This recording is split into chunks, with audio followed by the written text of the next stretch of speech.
I'm Al Bracken with Community Action of Greater Indianapolis, and welcome to the Community Wellness Show. Just to give everyone a little background and a reminder of how we got started with our initiative. A couple of years ago, through the one of the COVID grants, we started a outreach program, a pandemic wellness initiative. And as that grant ended, we saw the necessity to continue our efforts in what we were doing in the community. We saw huge needs along the lines of financial wellness, physical wellness, mental wellness, and spiritual wellness. So in that, today our focus is on financial wellness. And we want to welcome our representatives from Merchants Bank. All right, welcome ladies. We have Becca Murphy, who is the VP of Affordable Lending. Yeah, is that correct, that's Becca? Correct. Okay. Yeah. And we have her understudy, Veronica Hamilton, mortgage loan originator. Yes, thank you for having us. Thank you for being here. We want to talk about the great work that Merchants does and what you ladies do, with community action. First, before we get started, well, this is getting started, tell us a little bit about your interactions with community action and how you started working with community action and how that works now, Becca. So I have worked with community action over the years. My career spans since 1986. I've been in affordable housing, and over that time I worked with the Indianapolis Neighborhood Housing Partnership, also a partner of community action. So I've worked with CAGI on any number of things. Primarily in the early days, it was about homeowner repair, and we helped at INHP do that. So continuing with that relationship here at Merchants, we do financial literacy, supporting some senior initiatives, IDA initiatives, continuing to do home repair grants as well. Over the past few years, so those types of things. Excellent, excellent. We're going to get some information. Well, tell us a little bit more about Merchants Bank and why Merchants Bank is so invested in working with the community. So Merchants Bank is a local community bank, first of all, based in Carmel. We, cover the central Indiana area, but primarily our branches are in Marion County and Hamilton County. But Merchants is one of the top affordable multifamily lenders in the country and has done multifamily affordable lending for decades. The bank, we also do affordable housing, but we do that more through the first mortgage area. So as a community bank, we feel that we need to invest in the community. So this is our home, this is the bank's home, and that's just a really important piece of what we are. Excellent, excellent. Veronica, jump in here and tell us what you do. I'm a mortgage loan originator at the bank, and my primary focus is on low and moderate income borrowers. So those are the main people that I work with, including helping them secure financing, whether we might have some credit coaching that we have to do. Some people are ready to hit the ground running. Some people might need a little bit more assistance getting them to where they need to be. So I'm kind of the catch-all person for that, is getting the low and moderate income people into homes. Okay, excellent. And first-time home buyers too is really her specialty. And with first-time home buyers, and Becca, I'm glad you said that. With first-time home buyers, what are some of the important elements for a first-time home buyer that they should be looking at before they come into your office? What should they do to get ready to even approach your desk? We say the first step is understanding their own financial situation. So we encourage people to review their credit reports regularly, and understanding what items are on there, making sure that the information is accurate, knowing what their scores are. So we recommend that people have their finances under control, or at least an understanding of what their finances are before they come to us. But we also realize that maybe not everybody has the resources or the knowledge in order to be at that starting point. So that's sometimes when we have to work backwards and help provide them the education that they need in order to become ready for a mortgage. Yeah, and I think that's a really good point to make. Sometimes when it's a first-time home buyer, they'll start trying to make their own analysis, and they're surfing the internet and they're thinking they're not ready, and that can really slow them down. And a really good first step is to have somebody just look at you, get your credit pulled, have somebody look at your income and tell you versus guessing what you should be doing. You aren't ready, here's the things you need to work on, or you are ready. And when you work with a professional versus trying to do your own, like when I try to figure out what kind of medical attention I need on the internet, there's a point where you just got to call a professional, and that's, yeah. How early, from an educational standpoint, should a consumer start looking at their credit scores and start being prepared from a financial literacy standpoint? Well, like Veronica said, you should do that regularly. But realistically, that's like going to the dentist and the dentist tells you you should floss every day. Nobody does that. I do that. Okay. I do that, Al. She has great oral health. Nobody is pulling their credit report on a regular basis because it can be painful. But well, you can get a free credit report from every bureau once a year. So you should be doing it once a year. It's starting at what age? Once you start having multiple credit things. Yeah. So what are some, I think these topics are important for first-time home buyers, even the younger ones, because I know you ladies, I know Merchants participates in financial literacy classes with Community Action. And what we want to do is start our people younger in looking at this and knowing how to build their credit score and knowing the basic elements of good credit and what it means. Absolutely, Al. We're doing, I know Veronica's participating next week in financial education for juniors and seniors at a high school. So, as early as that, you need to start thinking about, what does credit mean for me? How do I get started? What are the right ways? And again, talking to someone that's a professional is a really good idea. Makes a lot of sense. Yeah. On the credit scores, what are the categories or the levels of credit scores as it relates to interest rates? At what point in time, because everybody should understand that the higher your credit score is, the lower your interest rate is going to be, and how that impacts the ability to purchase a home or a condo, whatever. So what kind of scores are we talking about? What's the bottom level score coming in? So if somebody looks at they get their free credit score and they see that they have a 280 or a 9, or what's the highest? 850? 850. They see that they have a 550 or a 600. What are those steps? What are those scores that they can look at and know, okay, I need help, et cetera, et cetera?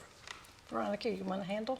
Yeah, I would say, it's hard to put the exact number on it because there's other compensating factors that kind of go into that. I would say that a safe minimum score would be about a 620. 620. Yeah, but at the same time, it kind of goes back to what Becca was saying about getting a professional's opinion, because there are certain things that you can do with your credit that will have more of an impact or less of an impact. And so getting professional advice and somebody to look at your credit scores and give you the best information so that you can have the greatest impact with the least amount of either money or effort is important. Yeah, or time, because that's a big factor in what plays into it as well. The length of the credit history, how old something is or how fresh it is, that kind of thing. Right. And the reason I'm kind of lingering on this credit score thing a little bit. It's a big deal. It's a very big deal, and I've participated in some of our financial literacy classes. and I see that there's a lot of misinformation that a lot of folks don't want to ask. They feel embarrassed by asking Yes. it. So I'm asking these questions today because we're going to play this at one of our we'll probably play this along with one of our financial literacy classes, because with the focus on credit scores, it's a predictor for the future in not only mortgages, but credit cards, et cetera. Insurance. And employment. Oh my God. Yes, everything. That's talk a little bit about that, Becca, since you just mentioned that. The other, and this is something most folks are not aware of, what are the other elements of your life that are affected by your credit score? Your rent, just like a mortgage, being approved for an apartment or a house, what that rent might be, how long that lease might be. Employers will pull credit. Insurance companies pull your credit. So it's a big deal. Credit score is a big deal. Yeah, and I think one of the things, I think that's going to be a focus point for CAGI and our financial literacy moving forward in 2023 is the building of credit scores and the elements of it. Yeah. Because Yes. I was in a group at the end of last year that was going through a financial literacy class, and I won't say what group this was, but they thought that they had the ability to pick their own score. Oh, that would be lovely, wouldn't it? Right. And I mean, so, and it was in a safe environment. When I say safe, a non-judgmental environment. Right. And I'm sure those are the type of classes I can tell that you ladies put on, where you're not judging folks because they don't know certain things. No, and they have we to don't be built. know everything. Exactly. And I've been doing it since I said in 1986. You've been doing this a long time, haven't you, And Becca? there's stuff I don't know or have forgotten by now, or things that change. So it goes back again to meeting with somebody that's a professional. And I'm sure, and not being embarrassed, because everybody. When we've seen it all, We there's have. nothing that you can say or show us that we're going to be like, it's- we've seen it all. I'm sure. Do that again. I'm sure that somebody has walked in and you've done that and caught yourself. No, here's what happens. It's more like, Yeah, and then you because have a we challenge. really want to help. Okay. All right. Well, know? what we'll do, we'll start. We're going to take a quick break and come back and talk a little bit more. A tad bit more, not a lot about credit scores, but about all the good work that Merchants is doing in the Okay. community. All right? Sounds We'll good. be right back. Thank you.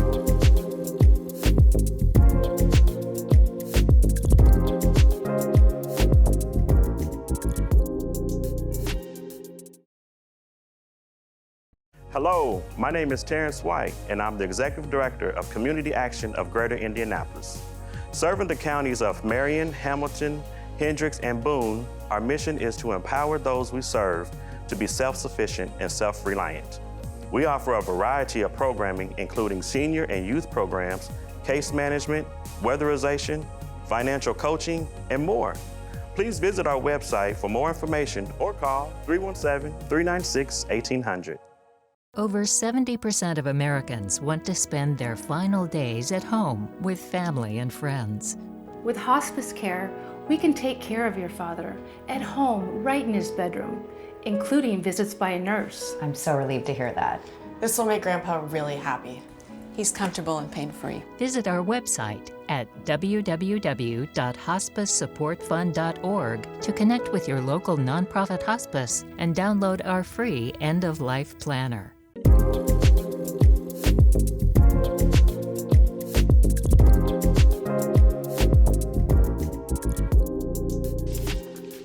Welcome back. We are here with the financial experts from Merchants Bank. Becca Murphy, VP of Affordable Housing, and Veronica Hamilton, her understudy, soon to be boss, mortgage loan originator. Like it. Welcome back, ladies. We left off talking about credit scores, and I think we covered that quite handsomely, but what we want to go to is talk about, in today's environment, what kind of new challenges moving into 2023 are we seeing some of your customers running into? we see a gradual, no, not really a gradual, but we see an increase in interest rates. How is that affecting the market? The last 3 years have been incredible and very hard for first-time home buyers.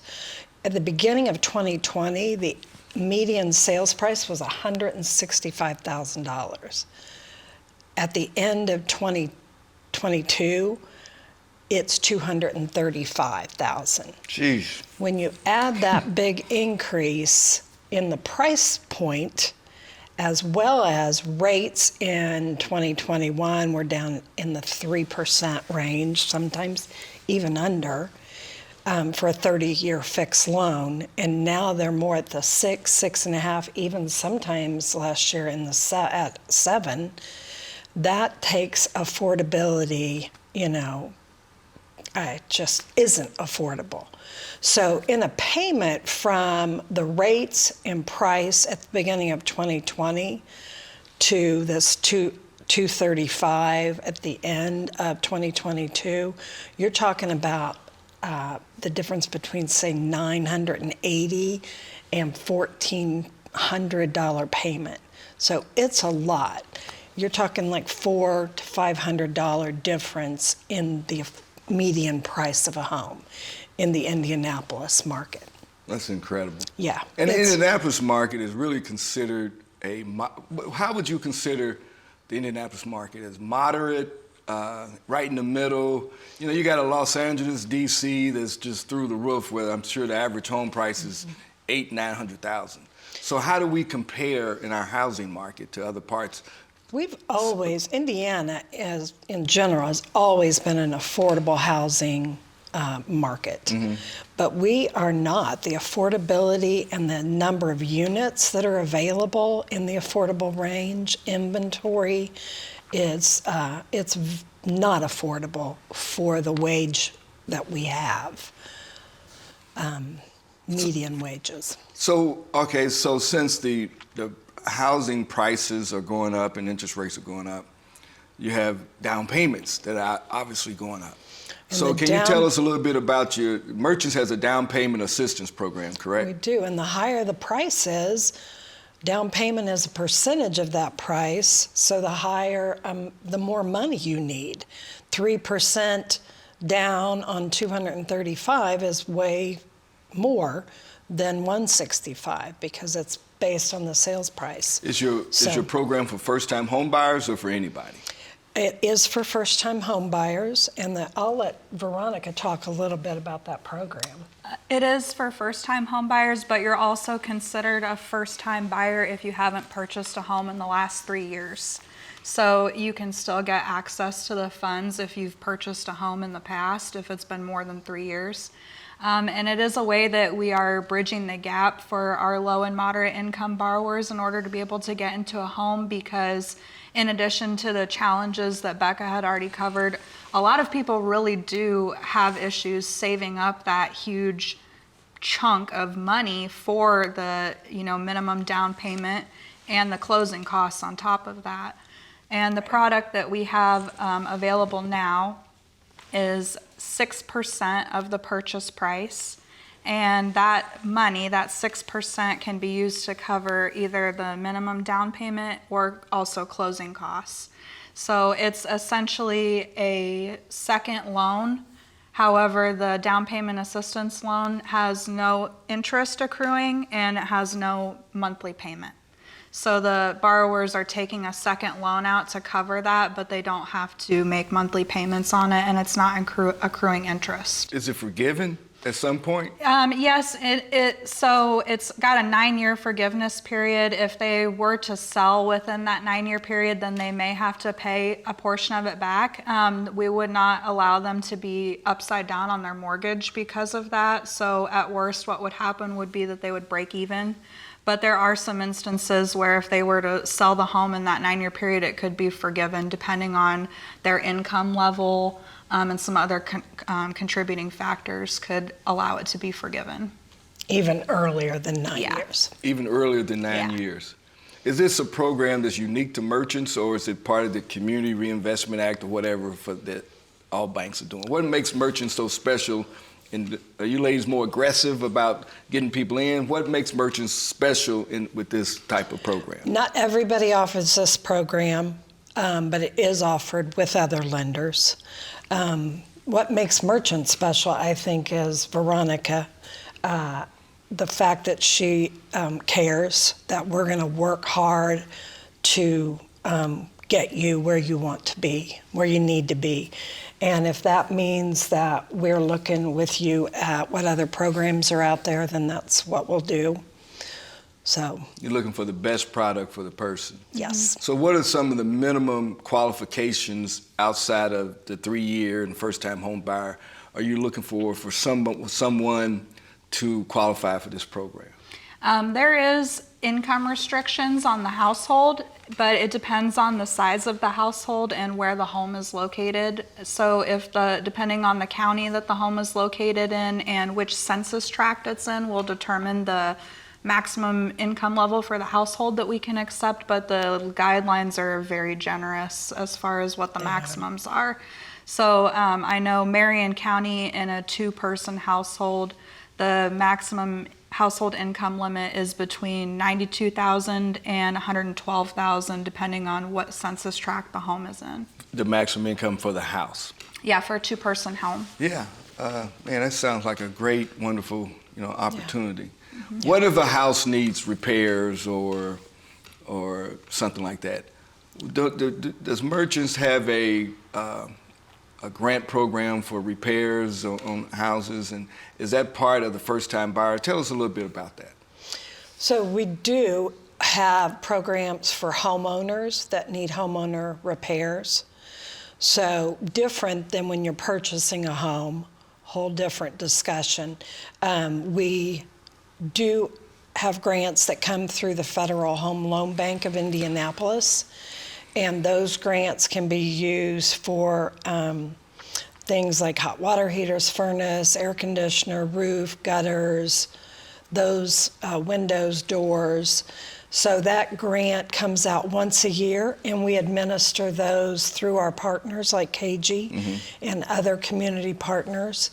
And those last year, the amount was $7,000 for that. And then they have also an accessibility modification grant, which went up to $10,000 last year. Those limits are set every year.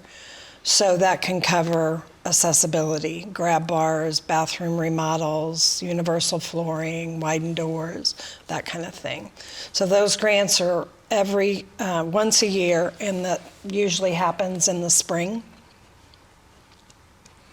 So we administer those funds and help administer those projects with our partners. With the current environment, what kind of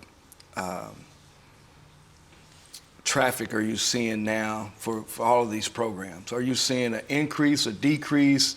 Has the interest rates just affected everything? And how did COVID, or did COVID, some of the restrictions with COVID have an impact? Where do you stand now, and where do you see an opportunity for folks that they're missing out on?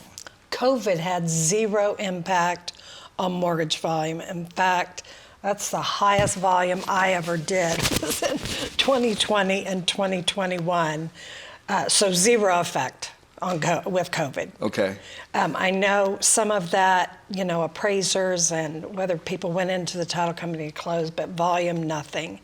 2022, Veronica can speak to, it slowed way down. Yeah, it's a lot slower. I think that back to what Becca was saying, during COVID, we actually saw a lot more activity and more volume because we had this combination of people being at home and kind of looking around and thinking, I'm working from home, I might want to upgrade to a bigger place so I can have an office, or, maybe you're bringing a family member in to come and stay with you, and so you're going to need some more space. And that combined with the lower interest rates was actually just like a frenzy of people trying to buy. And that's why, the housing market was so crazy at that point. But once the interest rates kind of started creeping up, we got a little normalized, and then we kind of, even went above where we were before they started coming down during the pandemic. That's when things started, slowing down a little bit. People are maybe a little like scared when they hear the rate because they know their buddy got 3.5% 2 years ago, and they're thinking, well, now I get 6.5%. This rate is horrible, but historically, it's not a bad rate. Becca can tell you, what was the rate that you bought your first home at? Bought my first home was 10%, and that was a discounted rate that I got through a first-time home buyer. Yeah. Much like we were talking Oh, here. God, I'm old enough to remember through the Carter administration where Exactly. the interest rates were 18%. That's exactly when I entered, 86. Yeah, it was 18%. They were just starting to come down off those record highs in 86. So what are some of the things that our viewers could look at to offset higher interest rates? Do you have any recommendations on that? Well, sometimes you may be able to buy down the rate, so you can pay points to get a lower rate as part of the closing costs. So that's something that we work with people on. There's usually an option of different rates that they can buy down to get a lower rate, depending on how much it costs. I'll try to help them do the math to see if it makes sense for them. Like, you're going to spend X amount buying down the rate, but then you save this amount on your monthly payment. How long is it going to take you to kind of like recover that cost? So we look at doing that a lot. And also, it affects people just with their purchasing power, because the rate does affect the monthly payment. Which in turn affects the ratio of their income that the monthly payment is taking up. So it may just lower somebody's purchasing power as far as what price that they're able to go out and shop in. Okay. Well, ladies, thank you so much for being here today. Thank you for having us. Great information. We're going to look forward to bringing you back. We look forward to working with you more with CAGI, doing more financial literacy classes, et cetera, et cetera. All of your contact information will be on the screen. Good. And we would invite everyone to reach out and talk to Becca and Veronica. Did I get that right? Yep. On about financial literacy and everything that Merchants has to offer the Indianapolis community. Thanks again for coming. Thank you. Thank you, Al.